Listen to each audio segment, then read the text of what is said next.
Varahi silver jewellery ఇప్పుడు మన Varahi silks KPHB store first floor లో 28 March hero Teja Sajja heroine Meenakshi Chaudhary చేతుల మీదుగా గ్రాండ్ ఓపెనింగ్ జరగబోతుంది. నేపాల్ నూతన ప్రధానమంత్రిగా ప్రమాణ స్వీకారం చేశారు బాలేంద్ర షా.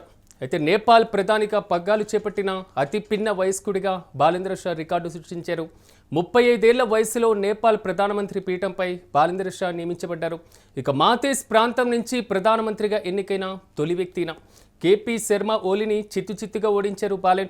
మొత్తం 275 స్థానాలకు గాను 182 స్థానాల్లో మాత్రం బాలెన్ షా పార్టీ ఆర్ఎస్పీ పూర్తి స్థాయిలో కూడా మెజార్టీ సాధించినటువంటి పరిస్థితి. సో కేపీ శర్మ ఓలీ ప్రభుత్వం మీద వచ్చినటువంటి వరుసగా జెన్జీ ఉద్యమానికి సంబంధించి సోషల్ మీడియాలో నిషేధానికి సంబంధించినటువంటి అంశాలు నేపాల్ని ప్రభుత్వాన్ని దిగజార్చే విధంగా చేసినటువంటి పరిస్థితి కూడా మనందరికీ విదితమే. ఈ నేపథ్యంలో బాలెన్ షా మాత్రం ఘన విజయం సాధించి నూతనంగా ప్రధానమంత్రిగా బాధ్యతలు స్వీకరించారు. ఇక ఇదే అంశానికి సంబంధించి మరింత సమాచారం మా ప్రతినిధి సత్య అందిస్తారు. సత్య, చెప్పండి, బాలేంద్ర షా సో నూతన ప్రధానమంత్రిగా నియమించబడినటువంటి వ్యక్తి. సో ఏదైనా కీలకమైనటువంటి చేంజెస్ రాజ్యాంగంలో ఉండేటువంటి అవకాశాలు ఏమైనా కనబడుతున్నాయి అనుకోవచ్చా? ఇప్పటికైనా పూర్తి అప్డేట్స్ అంటే ముఖ్యంగా నేపాల్ రాజకీయాల్లో ఒక చరిత్రాత్మకమైనటువంటి ఘట్టం చోటు చేసుకుంది. ర్యాపర్ నుంచి ఏదైతే చిన్న వయసులోనే ర్యాపర్ నుంచి రాజకీయ నాయకుడుగా బాలేంద్ర షా బాలెన్ షా అంటారు. నేపాల్ నూతన ప్రధానిగా కూడా మరి ఎన్నికవడం జరిగింది. ప్రమాణ స్వీకారం కూడా చేశారు. అయితే 35 ఏళ్ల వయసులోనే దేశ పగ్గాలు చేపట్టినటువంటి ఆయన నేపాల్ చరిత్రలోనే అతి చిన్న వయస్కుడైన ప్రధానమంత్రిగా రికార్డు సృష్టించిన పరిస్థితి కనబడుతోంది. ముఖ్యంగా ఏదైతే రాష్ట్రీయ స్వతంత్ర పార్టీ ఆర్ఎస్పీ పార్టీ ఏదైతే ఉందో ఆ పార్టీకి సంబంధించినటువంటి ఎన్నికల్లో ఘన విజయం సాధించినందుకు గాను బాలెన్ షా నేతృత్వంలో మొత్తం కూడా పార్లమెంట్ కి సంబంధించినటువంటి ఎన్నికల్లో విజయం సాధించారు. దాదాపు 275 స్థానాలుంటే బాలెన్ షా పార్టీ ఆర్ఎస్పీ పార్టీ 182 స్థానాలను కైవసం చేసుకొని చరిత్ర సృష్టించింది.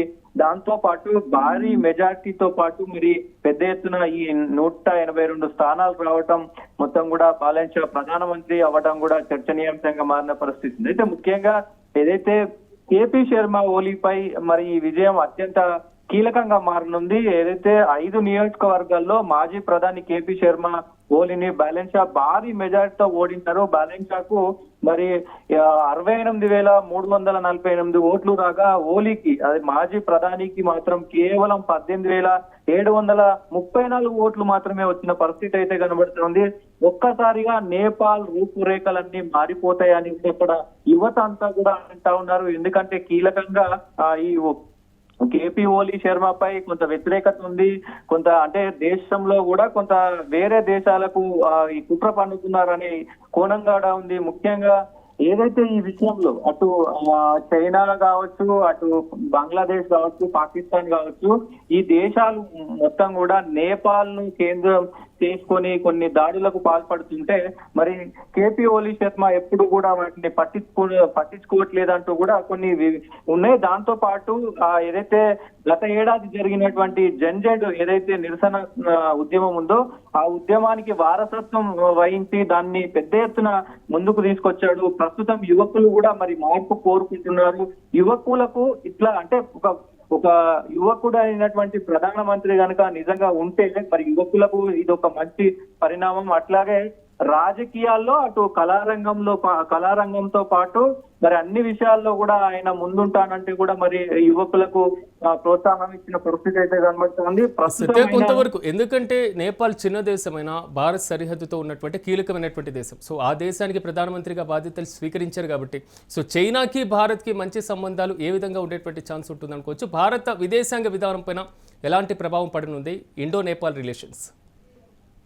డెఫినెట్ గా ఇండియాకి ఇది ఒక మంచి పరిణామం. ఎందుకంటే గతంలో ఉన్నటువంటి ప్రధానమంత్రి మనకి కొంత వ్యతిరేకంగా పనిచేసిన పరిస్థితి కనబడుతా ఉంది. ముఖ్యంగా ఎందుకు మరి ప్రధానంగా ఈయన గెలిస్తే మనకేంటి లాభం అనే క్వశ్చన్ మార్క్ కూడా అందరికి రావచ్చు. బాలెన్ షా భారత్ తో మరింత మెరుగైన అలాగే బలమైన సంబంధాలను కోరుకుంటున్నారు అనేది స్పష్టంగా కనబడతా ఉంది. ఎందుకు అనంటే భారత్ లోని మన బెంగళూరులో ఆయన మొత్తం కూడా అనుబంధం ఉంది. ఆయన చదువుకున్నది మొత్తం కూడా బెంగళూరులో పెద్ద ఎత్తున చాలా రోజులు మన బెంగళూరు సంబంధించినటువంటి యూనివర్సిటీలో చదువుకున్నాడు. ఆ బంధం అనేది ఉంది.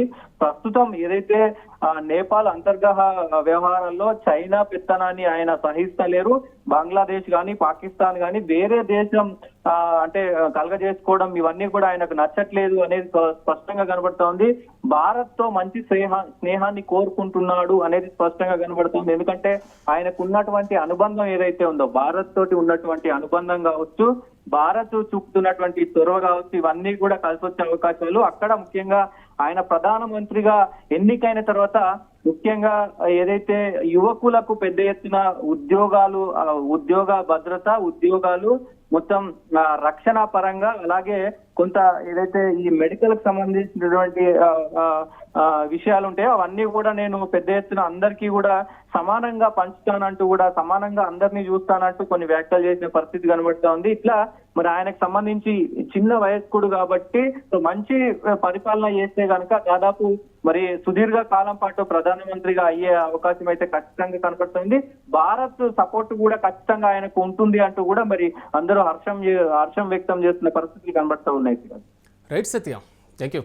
మొత్తం మీద దేశంలో ఉన్నటువంటి యువత, దేశంలో ఉన్నటువంటి ప్రభుత్వానికి వ్యతిరేకంగా ఒక భారీ ఉద్యమాన్ని నడిపి ఆ ఉద్యమాల ద్వారా ప్రభుత్వాన్ని కూలదోసి నూతన ప్రభుత్వాన్ని ఏర్పాటు చేసినటువంటి ఘనత మాత్రం నేపాల్లోని చోటు చేసుకుంది. నేపాల్ నూతన ప్రధానమంత్రిగా బాలేంద్ర షా ప్రమాణ స్వీకారం చేశారు. అయితే నేపాల్ ప్రధానమంత్రిగా పగ్గాలు చేపట్టినటువంటి అతి చిన్న వయస్కుడిగా కూడా ఆయన రికార్డు నెలకొల్పారు. 35 ఏళ్ల వయసులోనే నేపాల్ ప్రధానమంత్రి పీఠం పైన బాలేంద్ర షా కూర్చున్నారు. అయితే మాతీస్ ప్రాంతం నుంచి ప్రధానమంత్రిగా ఎన్నికైనటువంటి తొలి వ్యక్తిగా మాత్రం ఆయన చరిత్రను సృష్టించారు. కేపీ శర్మ ఓలీ శర్మ ఓలీ ప్రధానమంత్రిగా ఉన్నటువంటి నేపథ్యంలో నేపాల్లో జరిగినటువంటి జాతీయ స్థాయిలో ఉద్యమాలు అప్పుడు ప్రభుత్వాన్ని కూలదూసినటువంటి వైన యువత రోడ్లెక్కి ఆందోళన చేపట్టినటువంటి పరిస్థితి మొత్తం మనం చూసాం. తర్వాత జరిగినటువంటి ఎన్నికల్లో దాదాపు 275 స్థానాలకు గాను 182 స్థానాలతో మాత్రం బాలేంద్ర షా పార్టీ ఆర్ఎస్పీ కూడా ఘన విజయం సాధించినటువంటి పరిస్థితి. ఇప్పుడు భారత్కు నేపాల్కు మధ్య రిలేషన్స్ ఎలా ఉండబోతున్నాయి? విదేశాంగ విధానం ద్వారా భారత్తో, మరోవైపు చైనాకి దగ్గరగా ఉన్నటువంటి నేపాల్ ఈసారి భారత్కు దగ్గరగా మారబోతుందా? కీలకమైనటువంటి నిర్ణయాలు తీసుకునేటువంటి దిశగా నేపాల్ ఇండియాకు సపోర్ట్ చేయబోతుందా అన్న దానిపైన మాత్రం మంచి రిలేషన్సే ఉంటాయనేది మాత్రం చాలామంది ఆశిస్తున్నారు అంతర్జాతీయ విశ్లేషకులు.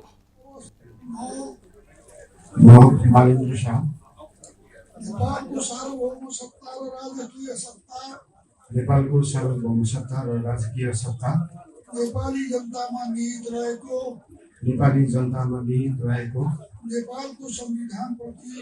नेपालको संविधानप्रति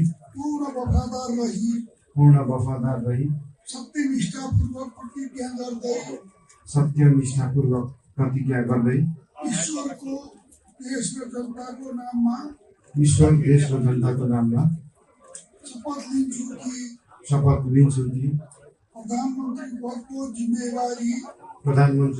जिम्मेवारी प्रचलित कानुनको पालना गरी